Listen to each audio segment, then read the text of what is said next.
A 24-year-old waitress, drowning in debt and one paycheck away from eviction, performs CPR on a difficult customer who collapses in her section.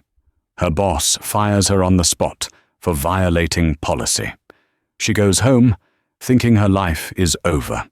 But 2 days later, a Bentley arrives at her door. The man she saved isn't just some grumpy old man. He is Sidney Beaumont, a reclusive billionaire. And when he summons her to his hospital room, his greedy, waiting family accuses her of theft. But the billionaire's reaction isn't what anyone expects. And it will change her life, his family, and his entire billion-dollar empire forever. The digital clock on the microwave read 5:17 a.m. Erin Foster's alarm wouldn't go off for another 13 minutes, but the familiar, dull ache in her lower back had already woken her. It was a constant companion, a physical reminder of the double shifts, the endless walking, and the weight of the trays she balanced for 10 hours a day. She slipped out of the thin covers, careful not to wake her mother, Laura, who was asleep on the pull-out sofa in their cramped, one-bedroom apartment. The sofa was supposed to be temporary, a just until we get back on our feet solution from 3 years ago. Now, it was a permanent fixture of their lives, just like the stack of red-stamped envelopes on the kitchen counter. Erin moved through the pre-dawn gloom, her stockinged feet silent on the peeling linoleum. She flicked on the small light above the stove, illuminating the battlefield of her life. A bill from Edison Electric, threatening a shut-off. A letter from the Cleveland Clinic regarding her mother's multiple sclerosis treatment, a treatment they could no longer afford. And the big one, a notice from Navient, informing her that her student loan deferment for her failed attempt at nursing school was over. Total debt, $84,900. She sighed, a sound swallowed by the hum of the old refrigerator. She'd wanted to be a nurse. She'd been good at it. But when her mother's MS had taken a sudden, debilitating turn, Erin had to choose between her future and her family. She'd dropped out with only a year to go, trading textbooks for an apron at the Cornerstone Grill. The grill was a step above a Greasy Spoon, a place that catered to the downtown lunch crowd and the early bird special seniors. It paid just enough over minimum wage to be legal, and the tips were a gamble. Some days she'd walk out with $150 in her pocket, feeling like a queen. Other days, like yesterday, she'd walk out with $40 and the sting of humiliation after a table of businessmen complained she was too slow and left her nothing on a $200 check. Her boss, Dennis, was a man perpetually stressed, his face locked in a permanent wince. He wasn't a bad man, but he was a company man. He lived and died by the corporate handbook. "The customer is always right, Erin," he'd say, even when the customer was objectively, aggressively wrong. And policy is policy. No exceptions. Erin pulled her dark hair back into a tight, severe ponytail, the uniform standard. She splashed cold water on her face, staring at the 24-year-old in the mirror. Her eyes, a pale blue, were framed by dark circles of exhaustion. She saw the girl who had once aced anatomy exams, now reduced to memorizing who wanted wheat toast and who wanted rye. "Erin," a weak voice called from the other room. Erin hurried out, smoothing the worry from her face. "Hey, Mum, I'm up. Did I wake you?"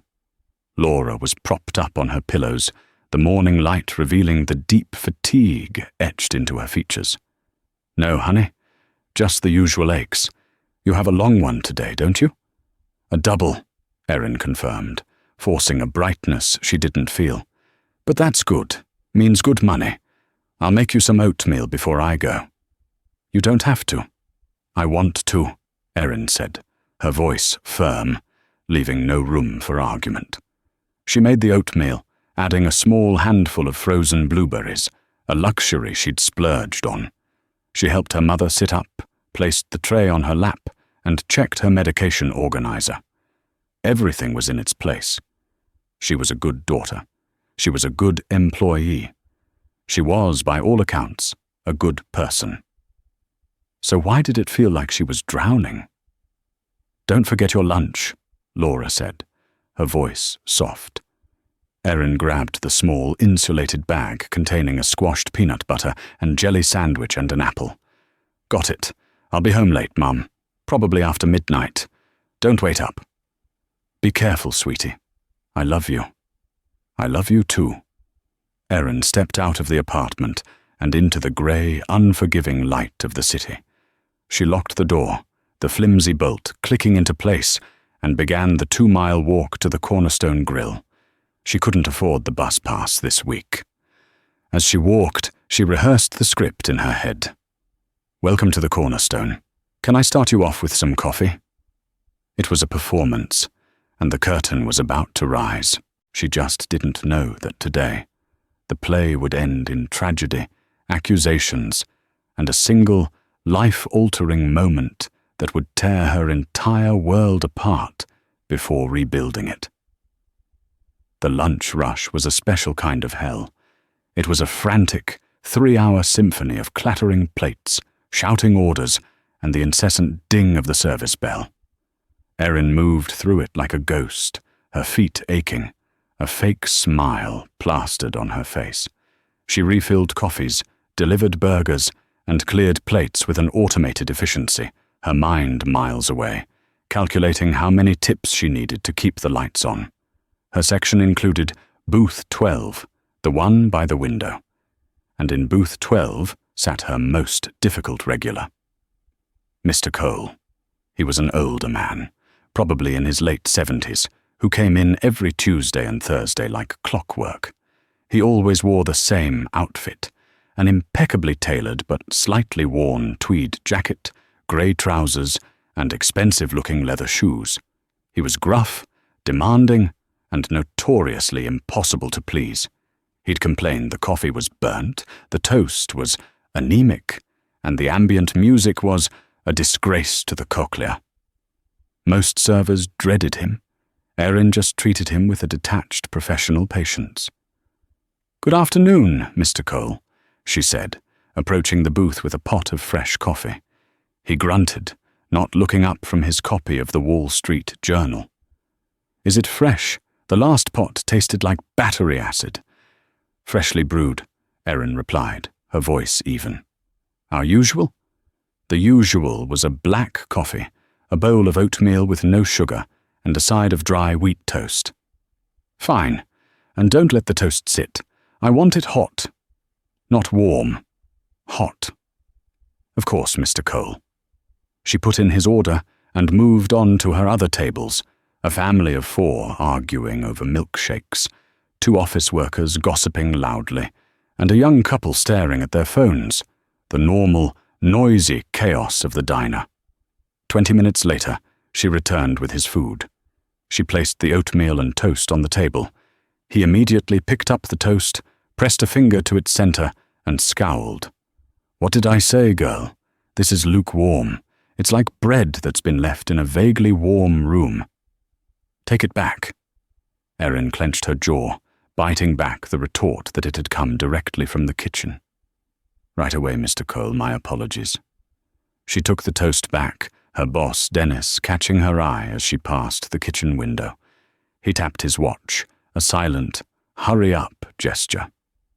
She felt a flush of anger and humiliation. When she returned with new toast, so hot it was practically blackened, Mr. Cole merely grunted again.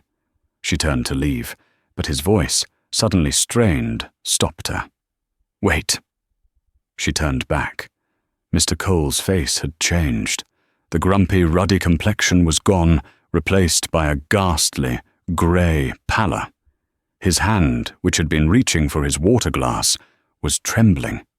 "Mr. Cole, are you all right?" He didn't answer. His eyes, wide with a sudden, shocking terror, stared at her. He made a faint, gasping sound, like a fish pulled from water, and his left hand shot up to clutch his chest. "Sir?" Erin said, her voice sharp, all artifice gone. The man's body went rigid. The coffee cup he'd been holding tipped over, spilling dark liquid across the table. And then, with a heavy, sickening thud, he slumped forward, his head hitting the table, before sliding sideways and collapsing onto the floor of the booth. The diner went silent. The clatter of forks stopped. The gossiping office workers froze. Erin stared for one single, crystallized second. This wasn't a customer complaining. This wasn't a spilled drink. This was real. "Somebody call 911!" she screamed, her voice cutting through the silence. People scrambled, fumbling for their phones. Dennis rushed out from the back. "What happened? What's going on?" "It's Mr. Cole. He collapsed." "Don't touch him!" Dennis yelled, his eyes wide with panic. "Don't touch him! It's policy! Liability! We wait for the paramedics!" Erin ignored him. She vaulted over the low partition into the booth, her nursing school training kicking in like a jolt of electricity. All the fatigue, the debt, the sore feet. It vanished. There was only the man on the floor. She knelt beside him, feeling for a carotid pulse. Nothing. She put her ear to his mouth. No breath. His lips were turning blue. "He's in cardiac arrest," she yelled at Dennis. "Where is the AED?" It's by the bathrooms." "Erin, don't. You're not certified. The company." "He's dying," she roared. She looked at a bus boy, a teenager named Leo. "Leo, get the AED now." Leo, shaking, ran. Erin ripped open the man's expensive shirt, scattering buttons. She placed the heel of one hand on his sternum, laced her other hand over top, and began compressions. 1 and 2 and 3 and 4. She counted aloud, her voice strong and steady, a strange calm settling over her. She was back in the simulation lab, the CPR dummy beneath her hands. But this was not a dummy. This was flesh and bone. People were filming. She could see the reflection of their phone screens in the window. Dennis was pacing, muttering, "Oh God, oh God." Leo returned with the red AED case. Erin tore it open, pulling out the pads.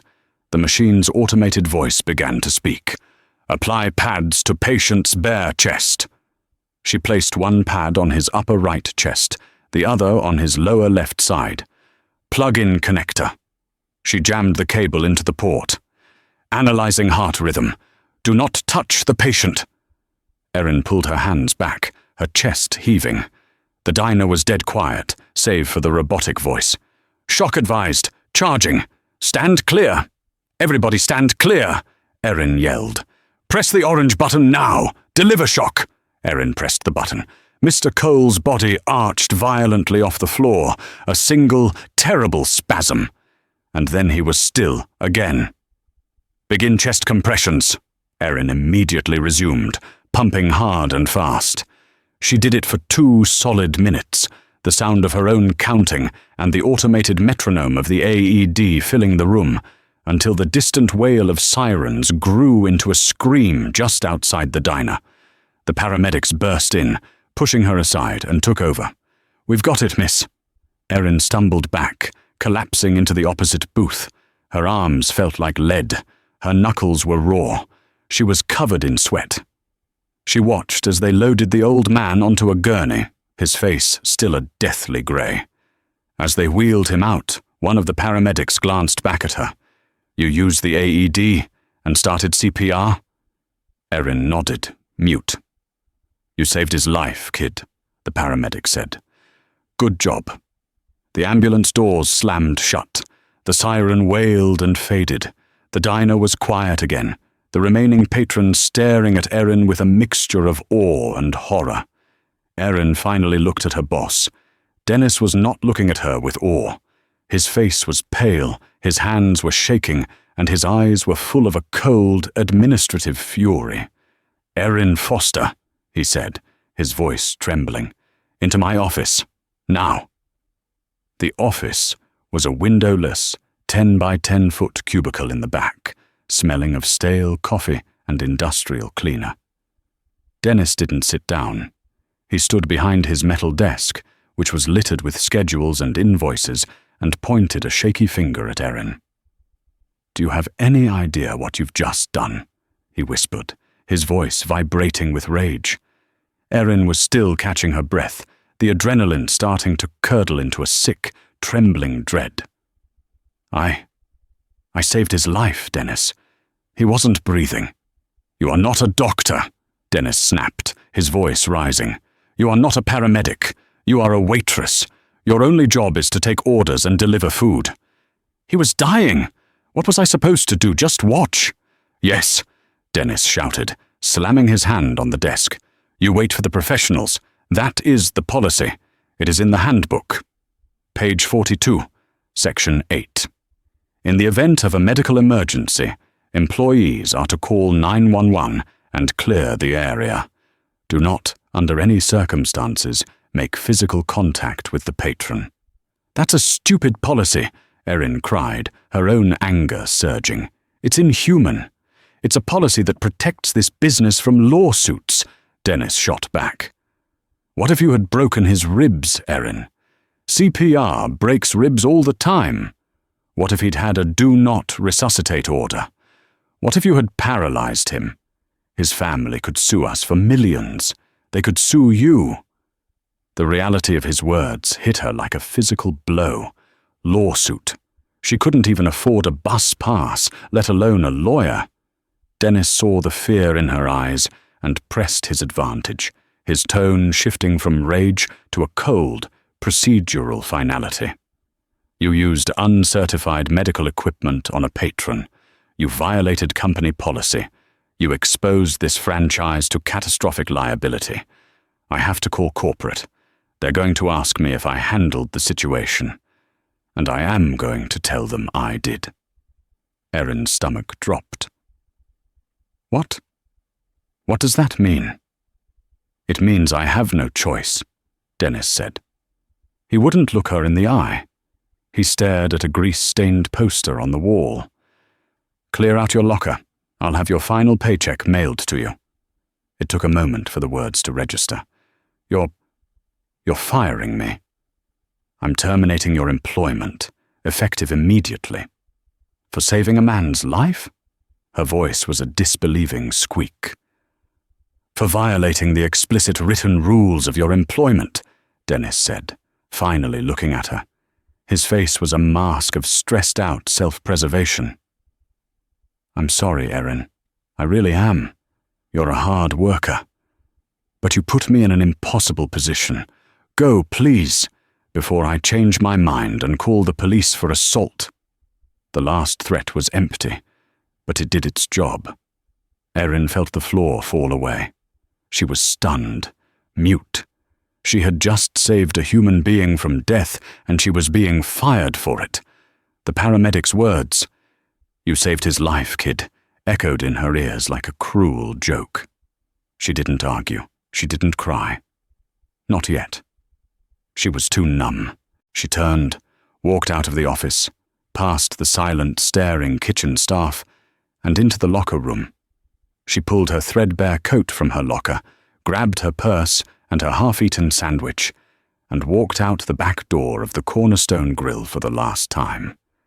The city air was cold, biting at her face. The 2-mile walk home felt like 20. Every step was a fresh wave of despair.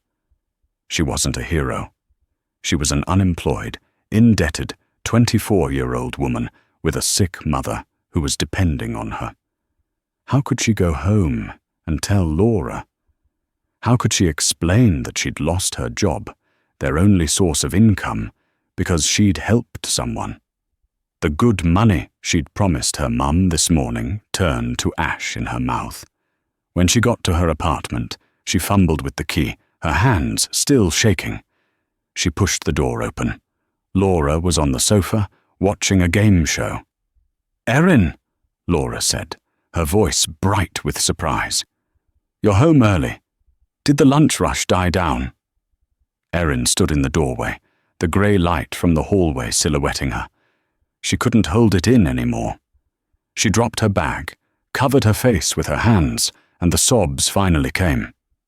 Not quiet, dignified tears, but great, ugly, gasping sobs of raw, undiluted panic. "Erin! Honey, what is it? What's wrong?" Laura struggled to sit up, her face pale with alarm. Erin sank to her knees by the sofa, her shoulders shaking. I was fired, Mum. I lost my job. I'm so sorry. I'm so sorry." She explained the story in choked fragments. The old man, the collapse, the CPR, the AED, Dennis, the policy. Laura listened, her expression hardening from confusion to a quiet, cold fury that Erin rarely saw. When Erin was finished, Laura reached out a trembling hand and stroked her daughter's hair. "You did the right thing, Erin," she said, her voice shaking with emotion. "You did the only thing a good person could do. If that man Dennis thinks a policy is more important than a human life, then he's the one who's truly bankrupt. We'll figure this out. We always do." But Erin, crying into her mother's lap, wasn't so sure. She had done the right thing, and the world had punished her for it. The lesson was clear. In a world of rules and lawyers and red-stamped bills, kindness was a luxury she couldn't afford. That night, she cried herself to sleep, convinced her life was over. She had no idea it had just begun. The next 2 days were a blur of shame and fear. Erin spent hours online, scouring job boards. The options were bleak: fast food kitchens, telemarketing, overnight stocking at a big box store. Everything paid less than the grill. Everything felt like another step down, another shovelful of dirt on the grave of her ambitions. She'd managed to avoid the subject of money with her mother, but the shadow of the electric bill and the looming rent check hung over their tiny apartment like a storm cloud. She was calculating how many plasma donations it would take to cover the electric bill when a heavy, authoritative knock echoed through the apartment. Erin froze. They weren't expecting anyone. Landlords and bill collectors usually just left notes. Knock. Knock. Knock. Louder this time. Laura looked at Erin, her eyes wide. "Who could that be?" "I don't know." Erin wiped her sweaty palms on her jeans and crept to the door, peering through the peephole. Her heart stopped. Parked on the curb of their crumbling street, a street lined with dented 10-year-old sedans and pickup trucks on blocks, was a car. It wasn't just a car.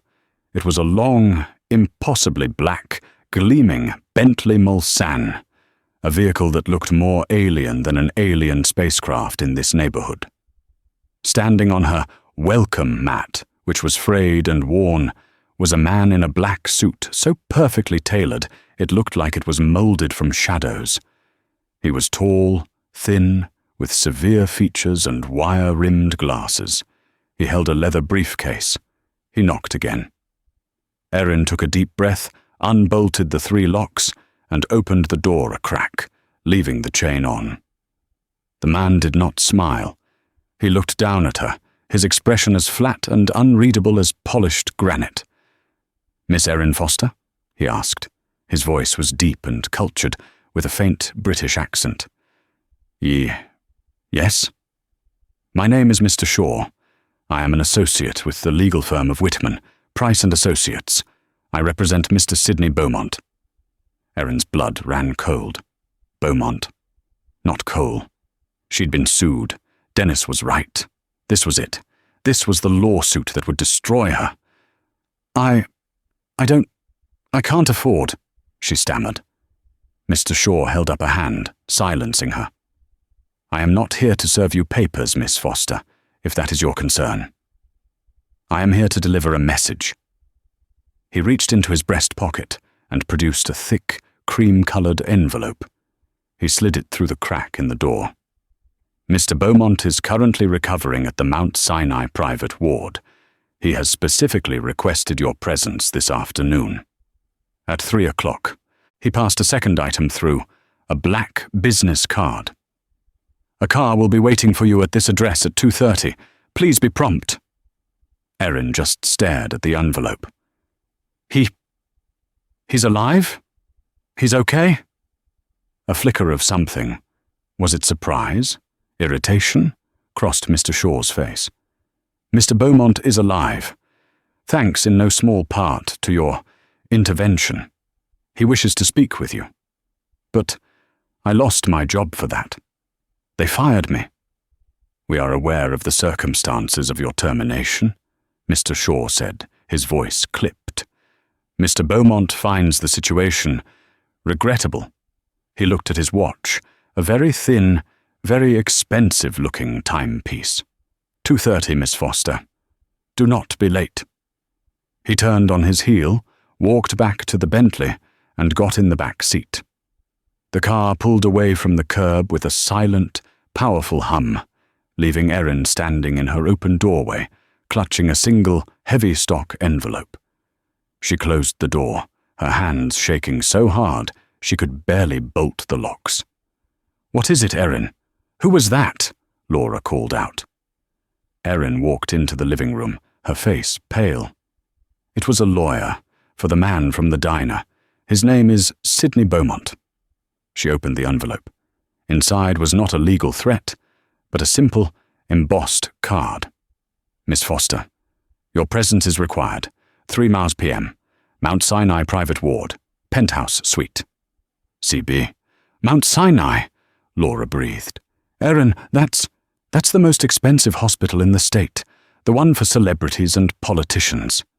"He wants to see me," Erin whispered, a new, different kind of fear settling in. This was bigger than a lawsuit. This was something else entirely. "He's sending a car." For the next 2 hours, Erin was a wreck. She showered, changing her clothes 3 times. What did you wear to meet a billionaire you had just saved from dying on a diner floor? She finally settled on her one good outfit. A simple black skirt and a white blouse she'd bought for a job interview 2 years ago. At 2:29 p.m., she was standing on the curb. At 2:30 p.m., on the dot, the same Bentley Mulsanne glided to a stop in front of her. The back door opened, pushed from the inside. She got in. The interior smelled of rich leather and old money. Mr. Shaw was sitting opposite her. He didn't speak. He simply nodded, and the car pulled away, leaving her world of peeling paint and overdue bills behind, and driving her toward a life she could not possibly have imagined. The Mount Sinai Private Ward was not like any hospital Erin had ever seen. There was no smell of antiseptic, no crowded waiting room, no flickering fluorescent lights.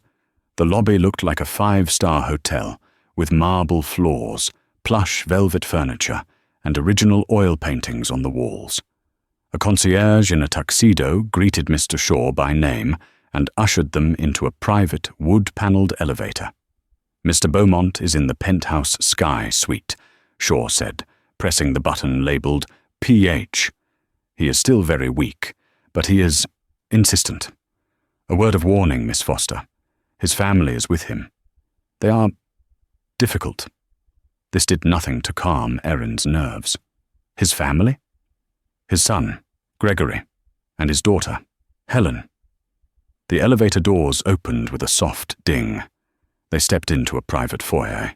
A broad-shouldered man in a suit, a bodyguard, stood by the double doors. He nodded at Shaw, who pushed the doors open. The room was vast, larger than Erin's entire apartment building floor. One entire wall was a floor-to-ceiling window, offering a breathtaking 180-degree view of the city skyline. The air was filled with the scent of lilies and roses from a dozen enormous bouquets. Medical equipment was present, but it was sleek, discreet, and tucked away. And there, in the center of the room, was the lion's den.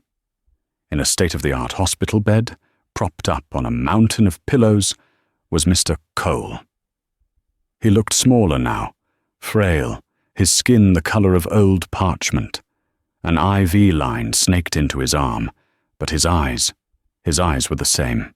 They were sharp, intelligent, and currently fixed on Erin with unnerving intensity.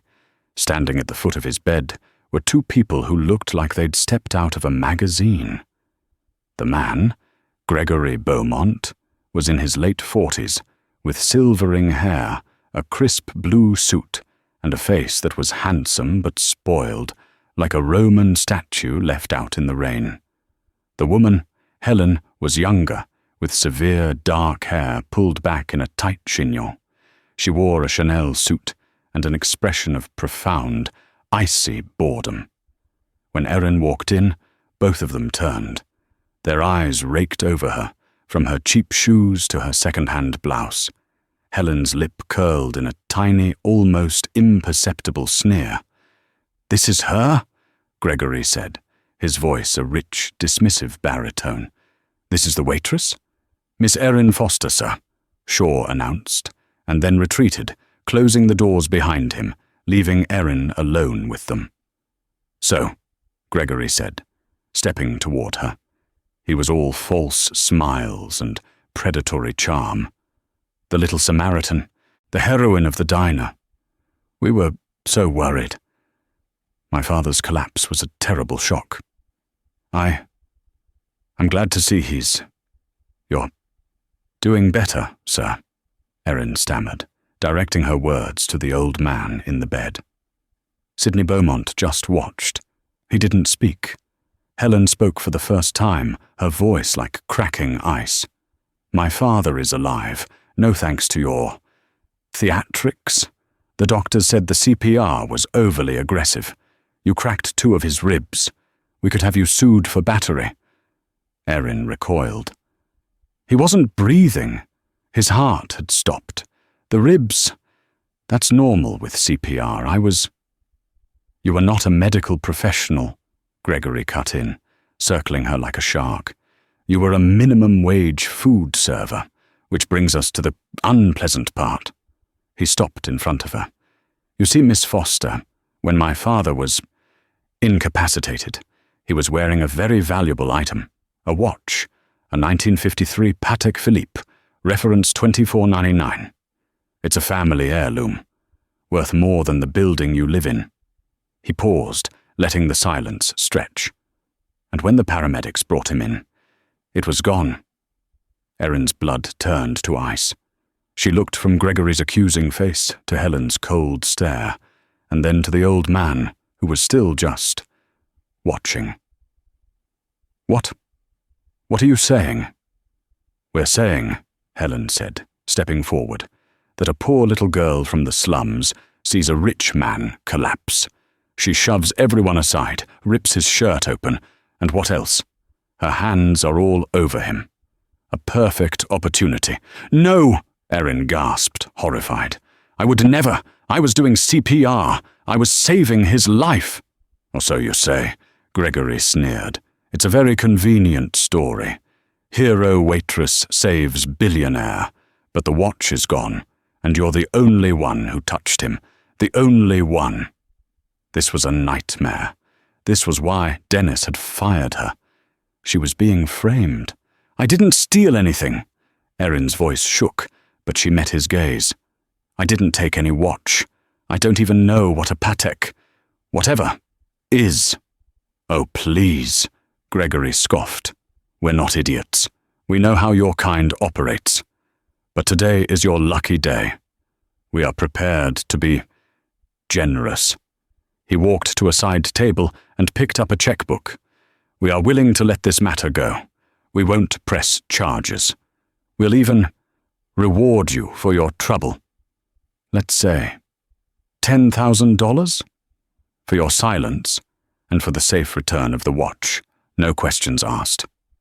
Erin stared at him. It was a trap, a dirty, despicable trap. If she took the money, it was an admission of guilt. They weren't trying to get the watch back. They were trying to buy her off, to neutralize her, to make her the villain of the story so they could go back to their perfect, rich lives. All the fear she'd felt for the past 2 days, the fear of joblessness, of poverty, of her mother's health, crystallized into a hard, cold diamond of anger. She stood up straight. Her voice, when she spoke, did not tremble. "I am not a thief," she said, her voice low and clear. "I didn't take your watch. I don't want your money. I did what I did because he was a human being who needed help. And if you think I'm lying, then call the police. I'll tell them exactly what happened. I'll tell them I saved your father's life, while people like you, would have just stood there and watched him die." The room was silent. Gregory's smile vanished, replaced by a dark flush of anger. Helen looked momentarily surprised, as if a piece of furniture had just spoken back to her. And then, from the bed, a dry, rasping voice cut through the tension. "That is quite enough." Every head in the room snapped toward the bed. Sidney Beaumont was pushing himself up on his elbows. His eyes were no longer just observant. They were blazing. "Father, she is a common—" Gregory began. "Silence, Gregory." Beaumont's voice was weak, but it held an iron authority that stopped his son cold. He looked at his two children, his gaze filled with a profound, bone-deep disappointment. "You are both," he rasped, "a complete and utter disgrace." Sidney Beaumont's words hung in the air, heavy and sharp as a guillotine. Gregory's face went from ruddy to a sickly white. Helen, for the first time, lost her composure, her eyes widening in genuine shock. "Father, what are you talking about?" Helen said, taking a step toward the bed. "This girl, she stole from you." "She did no such thing," Sidney said. He turned his burning gaze on Erin. He studied her for a long moment, her cheap blouse, her trembling hands, and the defiant, honest fury in her eyes. Then, slowly, he lifted his other arm, the one that had been partially concealed by his blanket. Strapped to his frail wrist, its gold face glinting in the afternoon light, was a large, complicated watch. "You mean this one?" he asked, his voice laced with acid. "This Patek Philippe? The one I told the nurse to move to my right wrist because the IV line was bothering me on my left? The one that never left this room?" Erin gasped, her hand flying to her mouth. Gregory and Helen just stared at the watch, their faces a mask of disbelief and horror. It was... "We thought," Gregory stammered, his mind racing to find an escape. "The staff must have made a mistake. We were just... concerned. We were protecting you, Father." "Protecting me?" Sidney let out a dry, mirthless laugh that turned into a hacking cough. He took a sip of water from a glass by his bed before continuing. "You weren't protecting me. You were testing her. You saw a girl from the working class, a girl with nothing, and you assumed, you prayed, she would be a thief. You wanted her to be guilty. Because if she's a thief, then her act of heroism means nothing. It's just a prelude to a crime." He locked eyes with his son. "You weren't protecting me, Gregory. You were protecting your inheritance. You were terrified I might... What? Feel grateful? Perhaps reward her? You couldn't stand the thought of one single penny of my money going to someone who actually deserves it." The truth of the accusation was so brutal, so precise, that Gregory had no response. He just stood there, his mouth slightly open, exposed. Sidney turned his attention back to Erin. The fire in his eyes softened, replaced by a deep, weary evaluation. "You," he said. "Erin Foster. You dropped out of the nursing program at City College. You live in a one-bedroom apartment in the Heights. Your mother Laura suffers from relapsing, remitting multiple sclerosis. Your total debt is $84,912. Am I correct?" Erin was floored. How do you know all that?" "I'm a billionaire, girl," he said, as if that explained everything. "I didn't get here by being uninformed. The moment I was stable, I had Mr. Shaw investigate the person who saved my life. I also investigated your termination from the Cornerstone Grill." He gestured to his children. "They saw your poverty and assumed you were a criminal. I saw it, and I saw your training. I saw a person who had every reason to be bitter, to be selfish, to look the other way. A person who, when the moment came, ignored her idiotic boss, risked a lawsuit she could never afford, and saved the life of a difficult old man who had just insulted her." He pushed a button on his bed rail. "Mr. Shaw, please come in." The door opened immediately. Mr. Shaw stepped inside, holding a file. "Gregory." "Helen," Sidney said, his voice dropping to a dismissive, final tone. "Get out." "Father," Helen protested, her voice shrill. "You can't be serious. You're choosing this nobody over your own family? This nobody has more integrity, more courage, and more basic human decency in her little finger than the two of you have accumulated in your entire parasitic lives," Sidney spat. "You came in here not to ask how I was, but to find out if I was changing my will. You saw my missing watch as an opportunity. Now I am telling you, get out of my sight. We will speak again when I call for you. And you will not enjoy that conversation." Gregory, seeing the finality in his father's eyes, grabbed Helen's arm. "Come on, Helen. Father is overwrought. He's not thinking clearly." They stalked out of the room, Gregory shooting Erin a look of pure, unadulterated hatred that chilled her to the bone. The door clicked shut, leaving Erin alone with the billionaire and his lawyer. The silence was deafening. "Please," Sidney said, gesturing to a chair by his bed. "Sit, Miss Foster. We have a great deal to discuss." Erin sat, her legs feeling like jelly. She was in a state of shock, her mind reeling from the accusations of theft, the reveal of the watch, and the brutal dismissal of the billionaire's children. Sidney Beaumont took a few deep, rattling breaths. The confrontation had cost him. Mr. Shaw stepped forward and adjusted his pillows, then handed him a small paper cup with a pill in it. Sidney swallowed it, grimacing. "My apologies, Miss Foster," the old man said, his voice softer now and laced with exhaustion. "You should not have been subjected to that. But I needed to see. I needed to know who you were, and I needed to know, beyond a shadow of a doubt, who they were." He paused, collecting his strength. "The doctors, they've been very clear. The heart attack I had in that diner was massive. What you did, the CPR, the AED, it saved me. But saved is a relative term. I have advanced congestive heart failure.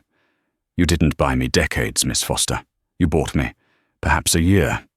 6 months, if I'm unlucky."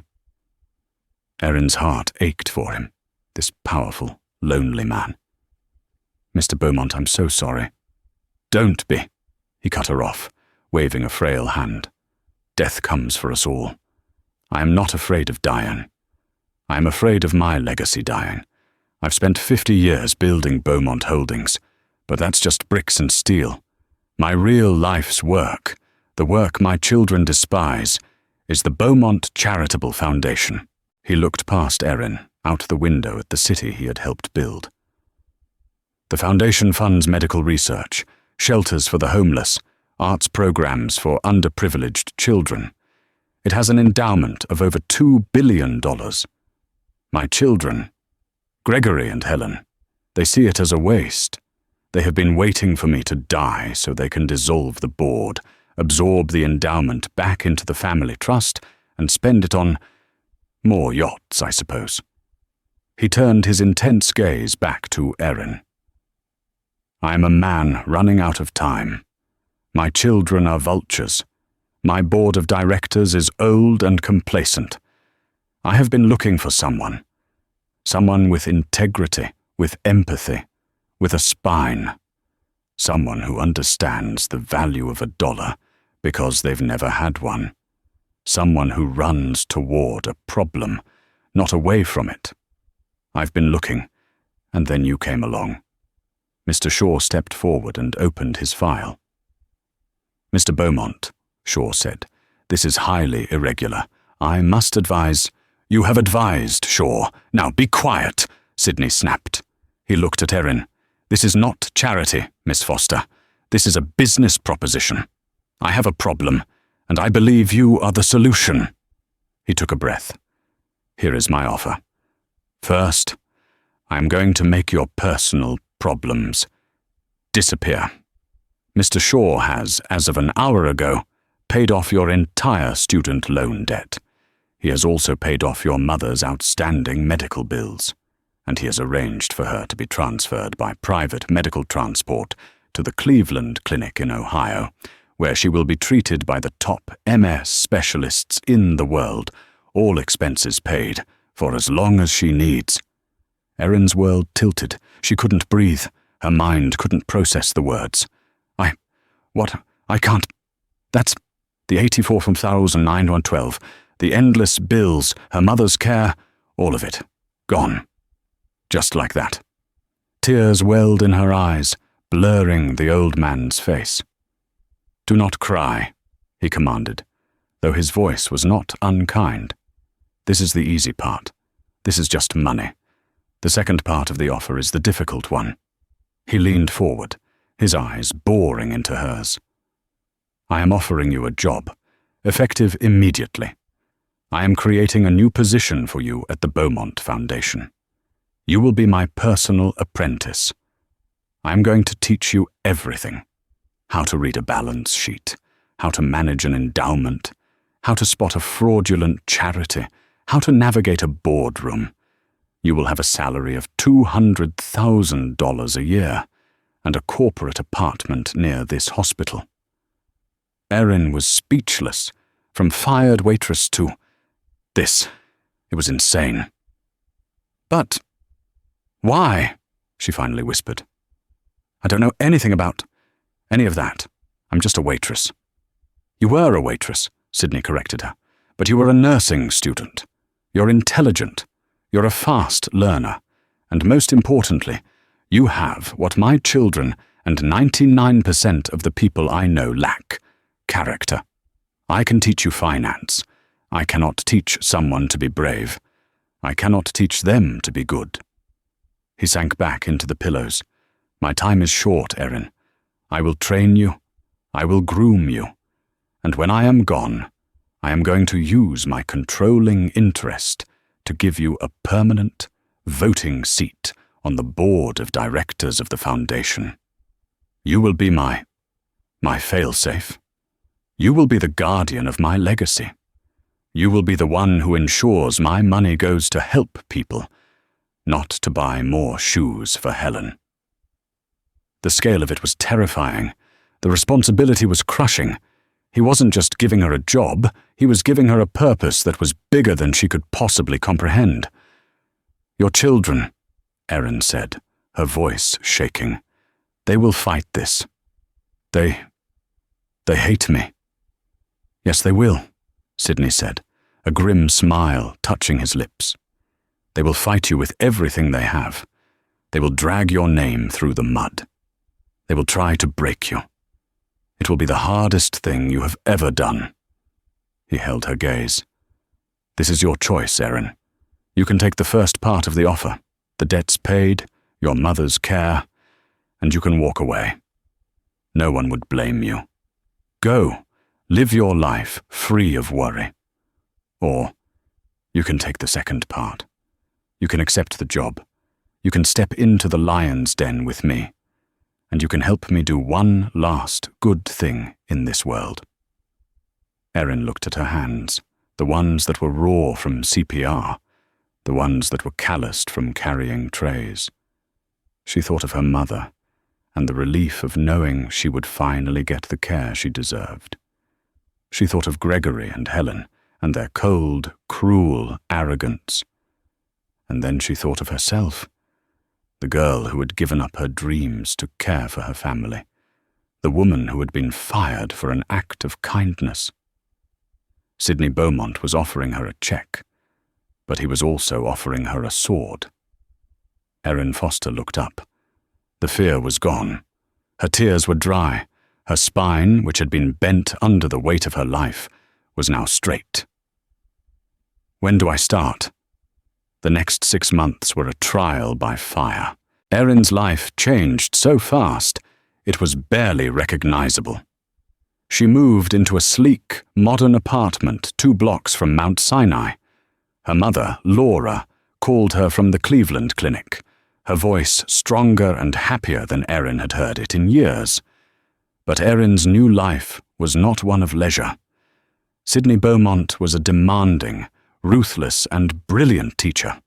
True to his word, he began her apprenticeship from his hospital bed, which soon became a high-tech command center. He had Erin by his side from 8 a.m. to 10 p.m. She learned macroeconomics in the morning, corporate law in the afternoon, and philanthropic strategy over dinner. She read hundreds of files, sat in on dozens of video conference board meetings where she was introduced simply as my associate, Miss Foster, and learned to dissect a budget with the precision of a surgeon. She found that her mind, the one that had excelled at anatomy, was perfectly suited to this new world. She was meticulous, she was empathetic, which allowed her to see the human cost behind the numbers, and thanks to her life of poverty, she was deeply, fundamentally suspicious of anyone who wasted a single cent. Sydney was delighted. "You see," he'd rasp after she correctly identified a non-profit CEO who was padding his expense account. "You have the one thing no Ivy League business school can teach, a flawless BS detector." But as Sydney predicted, the war with his children began. The moment they learned of Erin's new position, they declared all-out war. They couldn't attack their father directly, so they attacked Erin. Gregory, through a series of shell companies, fed stories to the tabloids. The New York Post ran a headline, "Billionaire's bedpan nurse gets millions." They painted her as a gold digger, a manipulator, an angel of mercy who had preyed on a sick old man. They leaked her old debts, framing them not as a hardship, but as a motive for her scheme. They had her followed. They tried to bribe her old boss, Dennis, to say she'd been an unstable employee. It was brutal. Erin, a private person, was horrified.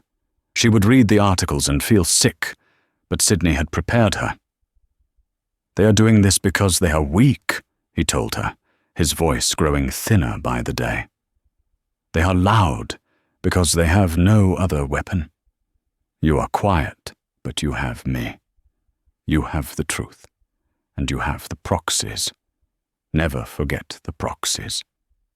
The final battle came 3 weeks before Sydney passed away. He was weak, confined to his bed, but his mind was clear. He called an emergency meeting of the Beaumont Holdings and Beaumont Foundation boards. He also called his children, and he called Erin. When Gregory and Helen walked in, they looked triumphant. They assumed this was it. The old man was finally senile, and they, with their teams of lawyers, would take control. "Father," Gregory began, "we're glad you've come to your senses. We have papers here for you to sign, transferring your voting power to me. It's for the best." Sydney, propped up on his pillows, just smiled. "Sure. Please read the resolution." Mr. Shaw stood. "As of 9 a.m. this morning, Sydney Beaumont has enacted a transfer of his entire controlling stake in Beaumont Holdings. A supermajority of his assets are to be immediately liquidated and transferred, irrevocably, to the Beaumont Charitable Foundation. His remaining personal assets, including the family estates, are also to be sold upon his death, with the proceeds funding the foundation." The color drained from Gregory's and Helen's faces. "What? Liquidated? You can't." "Oh, but I can," Sydney whispered. "It's my company, and it's my money." "Furthermore," Shaw continued, Mr. Beaumont has used his authority as chairman to nominate a new member to the Foundation's board of directors. This nomination has been seconded and confirmed by the board. Miss Erin Foster. "This is illegal," Helen shrieked. "He's not competent. We'll sue. We'll have her arrested." "I am perfectly competent," Sidney said, his voice a thread of steel. "And you will not sue, because I have left you something." He had Shaw present them with a final file. "I have established a small, separate trust for each OFDU. You will receive an allowance of $100,000 a year, enough to live comfortably, but not enough to fund your army of lawyers or your ridiculous lifestyles. However, this trust has a condition. If either of you, or any legal entity representing you, ever brings a lawsuit against the Foundation or against Miss Foster, the trust is dissolved, and the money goes to a fund for retired greyhounds. Your choice." It was a masterstroke, a final, brilliant checkmate. He had disinherited them, secured his legacy, and protected Erin, all in one move. Gregory and Helen were speechless, their faces a mask of pure, primal rage. They said nothing. They simply turned and walked out. Sidney Beaumont looked at Erin. He was exhausted, but he was at peace. "Your turn, Miss Foster," he whispered. "Don't let me down." He passed away 3 weeks later, quietly, in his sleep. The funeral was large. Erin sat in the front row. Gregory and Helen were not there. 6 months later, Erin Foster, now 25, dressed in a simple, sharp, dark suit, stood at the head of a long mahogany boardroom table. She was the youngest person in the room by 3 decades. The old, complacent board members who had once dismissed her now looked at her with a new respect. She called the meeting of the Beaumont Charitable Foundation to order. "Good morning, everyone," she said, her voice clear and strong, echoing in the vast room. "The first item on the agenda is a proposal for a new, fully funded pediatric care wing at St. Jude's. The second is a proposal to create a statewide scholarship and debt relief fund for nursing students, effective immediately." She looked at the faces around the table, and then, for a second, she looked out the window at the city. She was no longer a waitress. She was no longer in debt. But she had never forgotten where she came from. Sidney Beaumont had given her power, and she was going to use every last bit of it, just as she'd been taught. Her life had been changed forever, but she was now the one changing the lives of thousands. And so, Erin's single act of courage, an act that cost her a job, ended up changing the world. She proved that your circumstances don't define your character. The world is full of people like Gregory and Helen, people who only see status and money. But it's also full of people like Erin, people who run towards the fire, not away from it. The billionaire's reaction didn't just give her wealth. It gave her a responsibility, a legacy that she earned not with money, but with integrity.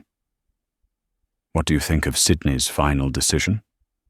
Was it a brilliant move, or was it too harsh on his children? Let us know your thoughts in the comments below.